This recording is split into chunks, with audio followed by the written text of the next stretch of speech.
All right, welcome to another episode of Key Biscayne Stories, where neighbors meet neighbors. Today, we're going to get to know Mark Hemmer, or also known as Rocky, and his Yeah. daily run. So Mm-hmm. before we do that, we're going to do a quick word from our sponsors.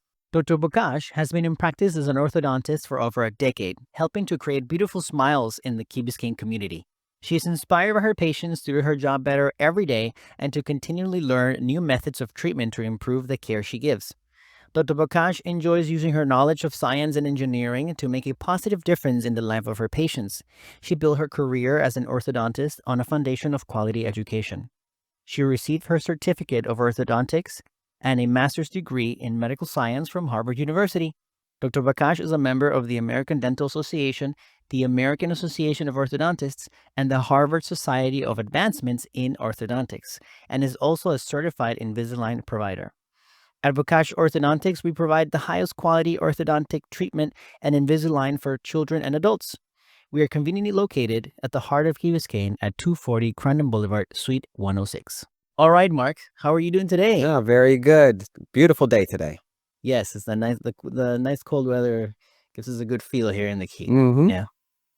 So, Mark, let's jump right in. Tell us a little bit about yourself, a little bit about your background. How did you arrive at the Key? How did I arrive to the Key? Well, I work at IBM, and I was fortunate to have the opportunity to work at the IBM Boca Raton facility back in 1995. And so that's what drove me to South Florida, so through my company. And then had the opportunity to get down to the Miami area, supporting, again, IBM in the Latin America division. And so I was able then to look at different locations near the Coral Gables facility, and we found Key Biscayne to be a beautiful little village within itself because it's self-contained. And I love the fact that it's got many stores, it's got grocery store, obviously it's got gasoline if you need to not go off the Key for gas, and just the condominiums and the people are just very friendly. And I just felt like a community feel. And not having Spanish as my number one language, I feel comfortable being on the Key because everyone's bilingual, and I never felt like I was sort of out of place because I didn't have the cultural background of, say, other people who were here. I was married at the time, and we have two children, and both were here on the Key for a while. We were at K through 8 facility. There was no Mast Academy at that point in time. So this was K through 8. And we had, it was a great education. And I think that's another draw to the Key is the education that is on Key Biscayne. That gives you opportunities that maybe in other parts of South Florida, the education standards aren't quite as the same. And so we really appreciated that opportunity. Joe Rasco's wife, Anna, she was the principal at the time. And so she was great. I remember a kid saying, "Oh, Principal Anna," she would be telling us what to do. And, "Oh, no, Dad, we have to wait till Principal Anna tells us what to do." So it was very respectful of her. And I know she did a great job when she was principal. That's how I got to know the Rascos. So other than that, so I was basically been on the Key since 1998 and been here ever since. Unfortunately, I'm no longer married, but we still had the children when they were here. They loved the experience. They actually now have gone through college, and one's a doctor, one's a lawyer, so I'm very proud of that. But they always remember fondly the times they were on the Key and the friendships and just the experiences that is hard to replicate when you're once you have the experience here, to see if you can replicate that in other parts of the country. And it's not easy to do that. So they really appreciate, and I also appreciate the community feel. So I've seen you run on the beach or like a few times like around Crandon. So like what got you into running? Okay, well, that was a good question. Thank you, Matilda, for asking me that. Well, it was funny when I was growing up. I grew up in upstate New York. I didn't grow up in Florida. And my middle school, this is back in time, they really stressed track. That was one of their primary sports. Like down here, football I know is king. Basketball is also very strong. Baseball and the other normal, American sports. But in upstate New York, it was running track. And so I got involved with track at that point. I was pretty fast for at that time. I ran like a 4.5 40 for those who know sports and knows, 40 times, which has some merit in some sports. And so I was pretty quick for my age. And so I started running and run sprints and competitive meets. And, we were a pretty strong team in New York at the time. And so that translated from middle school to high school, because the middle schools fed the high school, and high school track was equally as strong and important for as a sport, and stressed as a sport. And so because of that, my middle school and high school experience running, I just always kept running because it was sort of ingrained. It's like anything else. If you always like to play a certain sport, or you've always done a certain thing your whole life, it's like riding a bike, right? Once you know how to ride, you don't forget.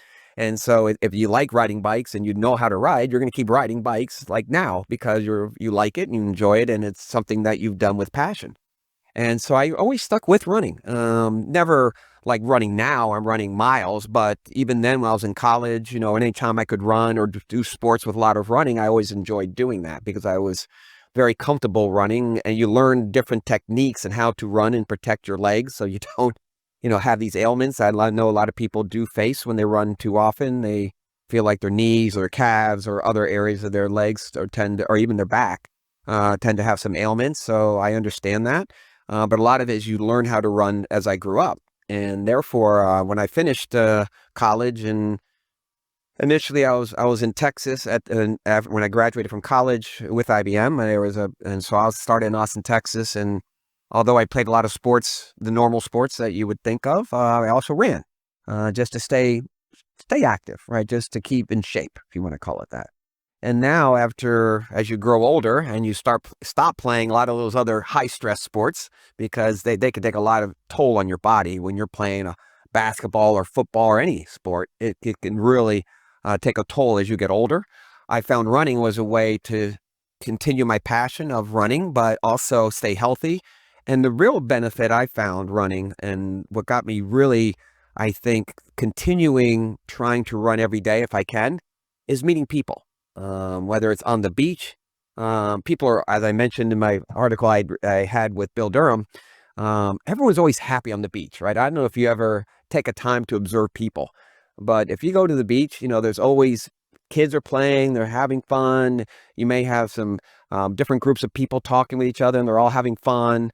And so it's a very uplifting atmosphere to begin with. And so running and maybe having a chance to talk to a person or two makes me feel good. It makes me a chance to interact with the community, and I enjoy the feeling of running. Also allows you to, I say, endorphins kick in. I know that's sort of a technical term, but it's sort of a hormone inside of you that when you're running, it kicks in and you start feeling better. Like when you stop running, you feel refreshed, you feel more active, you feel more alert, because it sort of clears out all the stress and tension that you had in your body. And so I really enjoy that feeling also. And that allows me to even come up with some new ideas at work, even because my mind is clear. But also, more importantly, it's just a chance to meet people. And whether it's in the interior when I run, obviously during the work week when it gets dark at night, there's certain people I know are always going to be out there walking their dogs or just walking for their own health. And then you get to know them and you stop and chat for a while. So I don't run competitively. I'm not there to run marathons or look at my times and see what I can do, if I can run faster. I'm there really to socialize, meet people, and get a good workout in a sense of feeling healthy and enjoying, the fresh air that's obviously here in Key Biscayne, and being able to feel that endorphins kick in and that creative juices, flow again. So I really enjoy it. And like, do you ever just skip a day, or do you just don't want to go one day and do you keep on going, or how does that work? Yeah, I would say that's a good question, because you need to know your body. And it's the neat thing about your body, it heals itself quite a bit. And the body also tells you where you are not feeling well, right? I mean, obviously when something hurts, your body tells you, hey, you got a pain in your elbow, arm, legs, wherever it may be. That tells you got something wrong. You need to rest, relax. So my body will do the same. When I feel very tired, my legs are maybe sore a little bit, then I won't run that day, because I just listen to what my body's telling me. And if you listen to your body and do that, just take a day off or rest that day, get an extra, maybe a little more sleep, because, you're running, too fast, burning the candle on both ends, if you want to, I guess that's a phrase people use. Take a day off. It's fine, right? This is not, run every day so I can lose X amount of pounds. That's, if you're there to lose weight, yes, I mean, running can help you do that, but it's not the elixir to say I can now lose, more pounds if I run even this much longer or this much harder. In fact, if you don't vary your pace and cadence a little bit when you're running, it's not necessarily healthy for you either, because you're just going to constantly wear and tear the same muscles all the time. And eventually that's going to start wearing down. So you want to take a day off. Maybe sometimes when you're jogging, maybe run a little faster in intervals, and then let's go back to your slower jog. So just because that will activate different muscles also to keep you even healthier. But not everyone's going to run every day. So I'm not saying when you're walking or just, doing your everyday exercises, just go ahead and walk your normal pace. But as you get into trying to, uplift your program to be more of a running program, then you have to be conscious of making sure you do different types of intervals along the way to ensure that you're activating all your different leg muscles. You're not overstressing anyone. Dr. Bocage has been in practice as an orthodontist for over a decade, helping to create beautiful smiles in the Key Biscayne community. She is inspired by her patients to do her job better every day and to continually learn new methods of treatment to improve the care she gives.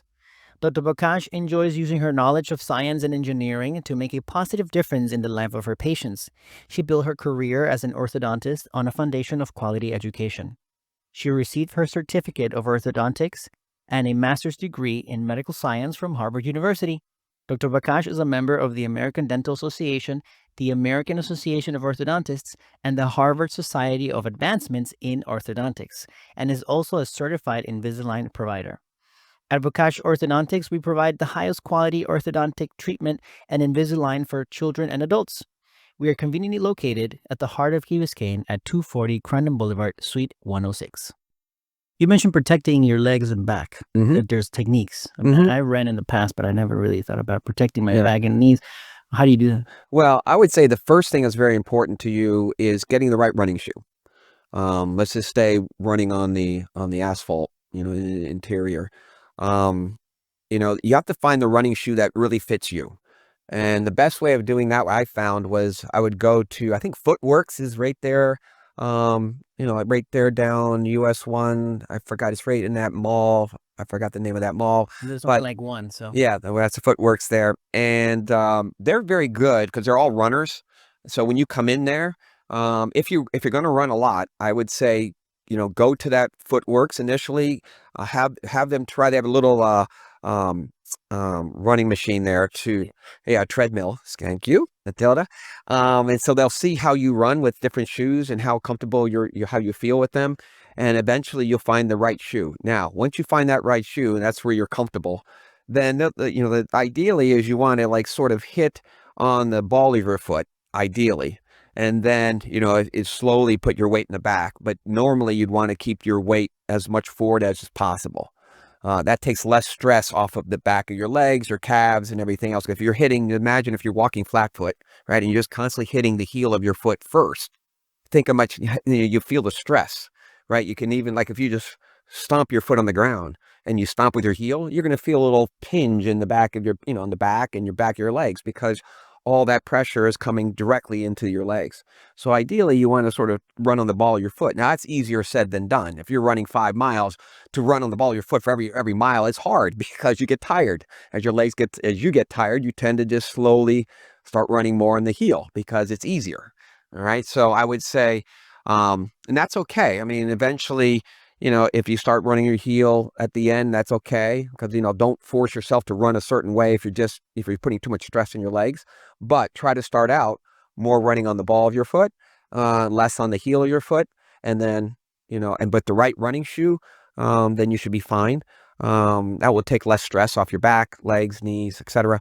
And watch the tread of your shoe as you start seeing wear and tear on your shoe, and that can come in any parts of because that tells you how you're running, to be honest. Where you see the tread starting to wear, that tells you whether you run more, toed in or toed out or on the back, because you'll see how the tread. So when you start seeing probably no more than 1/4 of an inch loss of tread, then you need to replace those shoes. because that will, if you don't, then it's going to cause more stress because now there's not less cushion. So as you keep running that certain way, whether it's off to the right or off to the left or off to the back, you're going to put more and more pressure on that part of your body that's already getting the way you run normally, naturally, and you don't want to do that. That's going to add potential, more injury. So when you see some of that wear, maybe no more than 1/4 of an inch, I would say then replace the shoes. And so if you run a lot, that means probably every 2 months, 3 months, you might have to get a new pair of running shoes. So you have to allocate that budget, but it's a small price to pay for your health. So I would say that's a big recommendation to ensure that your knees, legs, and hips, and back and all that parts of your body, stay healthy. In the news article, it says that you run to meet new people. So what are some stories that people have told you? Yeah, very good question. I would say a couple people I've met have really stressed to me that when they stop and they usually will stop and ask me, "Oh, as I see you running all the time, how often do you run? A, how many miles do you do? B, same questions you had. Do you run every day? Da da da." And usually I will say, "Oh, thank you for asking." And I try to introduce myself to them, and they'll usually tell me the reason why they want to meet me is that I inspire them. I inspire them to either be more active, or they want to, see how they can have their children become more active too, and make it sort of like a family health lifestyle. And so they're more curious, same questions we've had here, as to why, oh, I'm sorry, that's my, Sorry. as to why, why I got into running and some thoughts about it. And usually and I said in the article here too, is that I remember growing up that and this was back in the day, the doctor would always tell my mom, and therefore I remembered this as a little child, is that you really need to do 1 hour's worth, at least an hour's worth of exercise. We'll just call it that, right? Which means not just walking back and forth from the kitchen to the TV or to the bedroom, real active walking, meaning away from the normal daily activities and walking briskly or whatever, just to get your heart beating faster, right? And that's going to be healthier for your heart, your lungs, all the internal organs when you're out there running, walking, at least strenuously, if you want to call it strenuously, but more active, we'll say, participation in that walking or running for that hour. So we'll just call it like a brief exercise. We're going to call it that. And if you do that, the doctor was telling my mom at the time was that that's going to help, develop healthy habits for that child and yourself. And B is, as I mentioned, your body will respond very favorably to it and hopefully not have as many issues or problems later in life, where I know people, have ailments, whether it's their, internal organs of some sort. So it's really an overall health prognosis. So I remember that vividly, and that's why I tell people that it's never too late. So walking your dog is fine. That's walking, but away from your home, right? So you're not, just trying to do something because when you're doing something in your home, yes, you are taking steps, but it's always because there's something on your mind, right? You're not freeing yourself from walking as a state of exercise and relaxing when you're walking or running, and therefore allowing the endorphins and allowing all the healthy hormones in your body take over. And so I always tell people that, and they're always like, "Oh yeah, that makes sense," right? So I'm not saying the hour is still applicable today, but I just remember saying that. And think of how our bodies are built, right? We have legs and arms, right? We're meant to walk, run. I mean, that's how our body's built, to do these activities naturally, right? We don't have to work at something, how to run. We don't have to think about how do I walk, right? We sort of know how to do that. So it's a matter of doing that more often in a very, less stressful environment. And so when I talk to people in that level of simplicity, it's sort of common sense. Like, oh yes, it makes sense. So let me. I'm in fact, you've inspired me to be more active. Or I have friends who have seen you running and they become more active. I've heard that a lot. There was a lady or two who told me there was a Facebook group that was my groupies, I guess, if I call it that. They all talked about me, or when they saw me doing things, and they would just chat within themselves about what they can do to become more active, like I was modeling in some extent. So I thought that was cute. And then also, if I go in the Key and I'm running in the interior, that's where you meet more of the, I say people walking their dogs, families, and they we'll discuss a whole bunch of things. It could be about, current, the current environment of the Key, what's going on with the Key. It could be about other politics. And obviously we just had an election, so there was always discussions about, Donald Trump and Kamala Harris, and just people had their thoughts on that. So, it really, I would say nothing that would be, I met a world-class athlete when I was walking, or jogging in my, whether on the beach or interior. I can't say I met anyone that fascinating, but what I find fascinating to me is just regular people talking about regular day-to-day things that are on their mind. And it ranges, as I mentioned, from politics to day-to-day activities, what's going on in the Key, what they think about the mayor, how he's doing. I'm Catholic, so St. Agnes, when it was getting built, that church was obviously a little taller than people thought it was going to be. So I heard a lot of people discussing the height of the church and why is that so needed. So it ranged, and I like that because I enjoy listening to different perspectives. I tend to be more of someone who wants to hear all different views on things, and it helps me learn. And B is, I always feel that the multitude of input always gives you a better answer overall than to have my own view of things and say that's the way it is. And absolutely not. So I also appreciate I could probably get more out of it than I give. Now, people would say, oh, no, you give a lot more and I take a lot more than I give back. And I would say, absolutely not. I enjoy it more than probably they do, because I love to learn more about people, what's going on in the Key, what's going on, anywhere. So I guess that's an answer that not a fascinating person, but I think everyone in Key Biscayne is fascinating. So I enjoy meeting anyone. And that's what Key Biscayne Stories is all about, Right. Because at the beginning you were just like, why did you invite me? Because I'm not famous, I'm just a guy. I know, I'm just a regular person. Yeah, but the show is about that. It's about the regular people that live in the Key that we love so much. Yeah. Yeah. There's always a lot of people that we meet and we see all the time, but Exactly. we never get a chance to start a coffee with you and get to know you. So that's what the show's about. And I see so many times when I'm running, people just wave or smile. It makes you feel good, right? It's not like it's an ego thing, but to have people sort of acknowledge that you're there and want at least to share a warmth of a hi or a smile or a wave. And I do the same in reciprocity. Yeah, reciprocity. Reciprocal. I always have a tough time saying that word. And so, and I think that's the warmth of the Key Biscayne community. And I think it's sort of things that go unsaid. You just know you're in Key Biscayne. Once you're involved with the community, you just know there's a strong warmth within it, because it's just little things, little hand gestures. You said, a hi, a smile, hello, whatever it may be. How many communities I could tell you when I grew up in upstate New York, there weren't a lot of people saying hi, hello, and, ready to greet you. And although there were strong communities, it was very linked to themselves and about, their family, your family, and that was it, right? It was very, you could tell, although large in community and education and the like, which is great, less of really wanting to get to know you, really wanting to share their time with you. And that's what makes Key Biscayne great. So you mentioned you run in the interior. I like how you call it in the interior. Well, on the beach. Since you do this daily, do you see anything interesting on the beach? On the beach, yes. I mean, obviously we've had these shark sightings, and I'll call it that. Usually closer to the lighthouse area. I'll see a lot of times where people will be covering on the shoreline, just staring out into the water. Now, you may see a shark fin way in the distance. So I'm always a little bit amused that everyone's, worried about these sharks, and the shark is, if you ever see the fin, it's so far away. It's sort of like, I think you're fine here. And half the time when they're looking at the shark or trying to tell me there's a shark out there, I can't see it. I'm like, I don't see it, but okay, I believe you guys, but it is interesting. So I have seen that. I think, early morning, I think I saw one time little alligators or crocodiles, whatever. They were near on the shoreline and they quickly scurried back into the water. I saw that one time.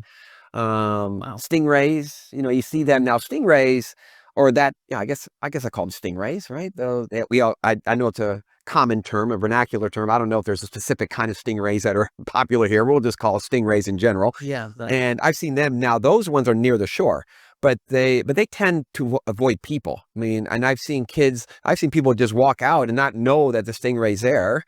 And before I can say anything, the stingray's already, off into the sea. So So when I do see them, I know that they shy away from people. So minutes of people are nearby, they just shimmy away. So I think stingrays, an alligator, or I guess crocodile. I'm not too sure which one is here. And then the shark that I've seen now and then. But it is interesting how people they huddle like, it's like they're going to be attacked any minute. And I'm like, wait a minute, it's so far out. I mean, but I think people are just more fascinated with the word shark.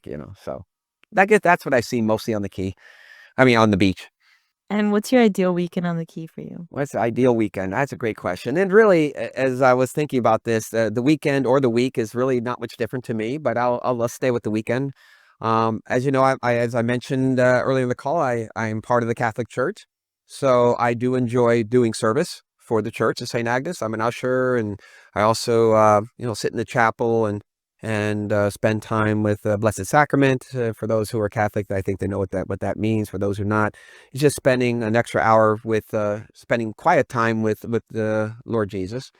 And I enjoy doing that because it allows me to think. And I do pray every day. I say the rosary every day. So it gives me peace of mind. So I enjoy that. And the ideal weekend is spending time at the church, but also running the beach.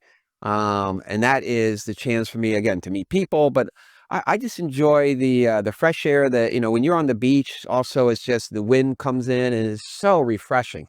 And so I tend to run a lot longer on the beach because I'm not as on the hard pavement. It's more wear and tear, as I mentioned. So your legs do get a little more tired on when you're running in the interior. So on the beach on the weekends, it's great because I can just run longer and just watch people. And again, I go to people watching. There are times on the beach where I'm not talking to anyone, right? I'm just jogging by and they'll say, "Hey, Rocky," and all that, which is great. But other times I just watch people, and I say everyone seems to have a good time. You watch the kids do what they're doing. You have families together. You have groups of women and men together doing their things, or sometimes intermingled. Doesn't matter. Young kids. A lot of soccer balls being kicked on the beach. So you get to see the talent of the soccer skills that we have, and a lot of these kids, or some of these kids, do a lot of great things with the soccer ball.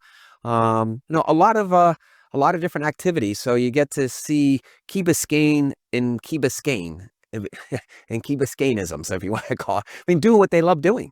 And I enjoy just seeing people enjoying themselves in the different activities that they're doing. So that makes the weekend great. So I look forward to the weekends. And then during the week, just what I enjoy most about that is I know I work hard, but it allows me, when I run in the evenings, it allows me to get away from the stress of work.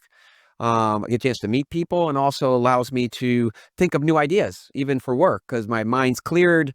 I'll be jogging and all of a sudden a new idea will pop in my head about a topic I was sort of struggling with. And next thing you know, I'm back after running, and I can jot down that idea and make sure it's ready for the next day. So I guess that's a summary of me. Not much more besides I just enjoy Key Biscayne, the people, and the chance to have, I guess, talk to y'all on this podcast.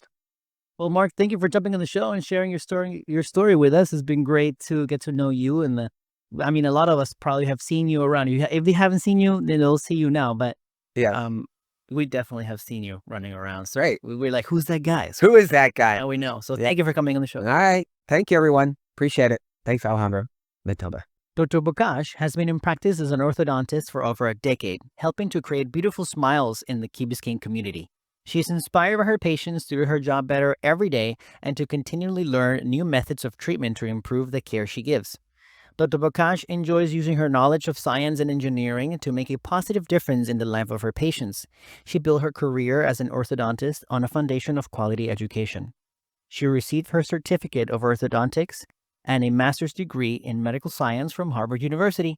Dr. Bocage is a member of the American Dental Association, the American Association of Orthodontists, and the Harvard Society of Advancements in Orthodontics, and is also a certified Invisalign provider. At Bocage Orthodontics, we provide the highest quality orthodontic treatment and Invisalign for children and adults. We are conveniently located at the heart of Key Biscayne at 240 Crandon Boulevard, Suite 106.